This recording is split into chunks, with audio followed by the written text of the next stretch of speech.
नमस्कार बंधुरा आमी स्वप्ना किचेने आपनादेर सबाइके स्वागत जानाई। आजकेर आमादेर रेसिपि बेगुन दिए इलिश माछेर झोल। एखाने आमरा इलिश माछ नियेछि, एर मध्ये परिष्कार करे भालो करे धुए नियेछि, नुन हलुद माखिए माछगुलो आमरा हालका करे भेजे तुले नेब। आमरा कड़ाटा ठीक गैसटा अन करे आमरा कड़ाटा बसिए दिएछि, कड़ाटा गरम हये गेछे। एई अवस्थाय आमरा एखाने तेलटा दिए दिलाम। तेलटा गरम हो गेले एके एके माछगुलो आमरा भेजे तुले नेब। एखाने आमादेर जतक्षण तेलटा गरम होच्छे एखाने आमरा एकटा मशलार पेस्ट तैरी करे नेब। एई मशलार मध्ये आमरा नियेछि 1 चामच नुन, गुঁড়ো हलुद, लंका 4 থেকে 5টা, रसुनेर कोয়া 5 থেকে 6টা আর कालो और हलुद सर्षे मिलिए आमरा 3 चामच दिएछि। कालो सर्षे 1.5 चामच और सादा सर्षे 1.5 चामच मिलिए आमरा एकटा पेस्ट करे नेब। तेलटा आमादेर एखाने गरम हये गेछे, आमरा एक एक करे माछगुलो छेड़े देब।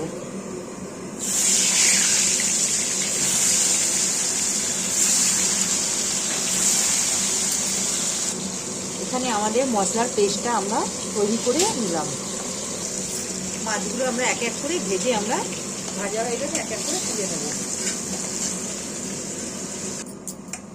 माछगुलो आमरा प्रत्येकटा माछ आमरा पुरो भेजे निलाम। এবার এই তেলের মধ্যে আমরা এখানে বেগুনগুলো রেখেছি কেটে ধুয়ে, সেগুলো আমরা হালকা করে ভেজে নেব।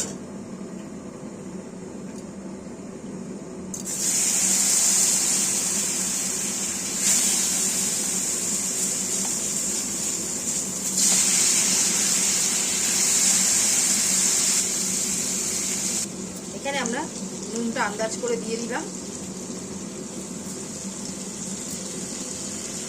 1 চামচের মতো।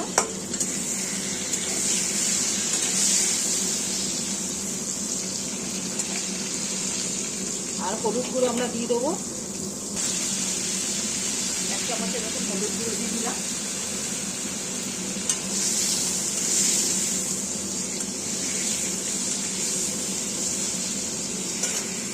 দিয়ে ভালো করে আমরা লাল করে ভেজে তুলে নেব।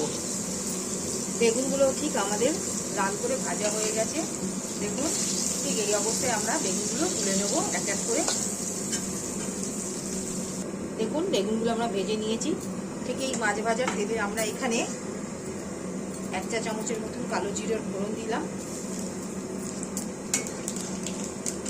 আর এখানে বেটে রাখা মশলাটা আমরা দিয়ে দিলাম। মশলাটা ঠিক কষানো হচ্ছে, ঠিক এই স্টেজে আমরা বেগুনগুলো দিয়ে দেবো। বেগুনগুলো আমরা এই মশলার সাথে কষিয়ে নেব। ঠিক কষানো হয়ে গেছে, ঠিক এই স্টেজে আমরা এখানটায় জল দিয়ে দেবো, মাছের মধ্যে জল দিয়ে দেবো।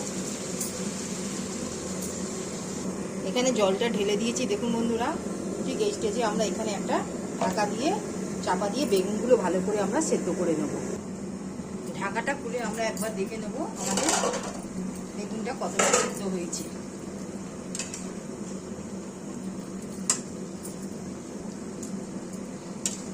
আমাদের বেগুনগুলো ঠিক সেদ্ধ হয়ে গেছে। এই স্টেজে আমরা মাছগুলো ভালো করে ঝোলের মধ্যে দিয়ে দেবো। এক এক করে মাছগুলো আমরা বিছিয়ে দিয়েছি। বন্ধুরা দেখুন ঠিক ঢাকাটা দিয়ে আমরা 1 থেকে 2 মিনিটের মতন ফুটিয়ে নেবো লো ফ্লেমে। ঢাকাটা খুলে একবার দেখে নেবো। দেখুন আমাদের ইলিশ মাছের বেগুন দিয়ে ঝোলটা তৈরি হয়ে গেল। ঠিক এই স্টেজে আমরা গ্যাসের ফ্লেমটা অফ করে একটা পাত্রের মধ্যে বার করে নেব। বন্ধুরা দেখুন আমাদের এই বেগুন দিয়ে ইলিশ মাছের পাতলা ঝোলটা তৈরি হয়ে গেল। যদি আমাদের এই রেসিপিটি আপনাদের ভালো লাগে আপনারা আমার এই চ্যানেলে লাইক, সাবস্ক্রাইব আর শেয়ার করবেন। প্লিজ কমেন্টে জানাবেন। আজকের মতন আমরা এখানে এই মাছের রেসিপিটি সমাপ্ত করলাম। নেক্সট ভিডিওতে নতুন রেসিপি নিয়ে আসবো। ধন্যবাদ।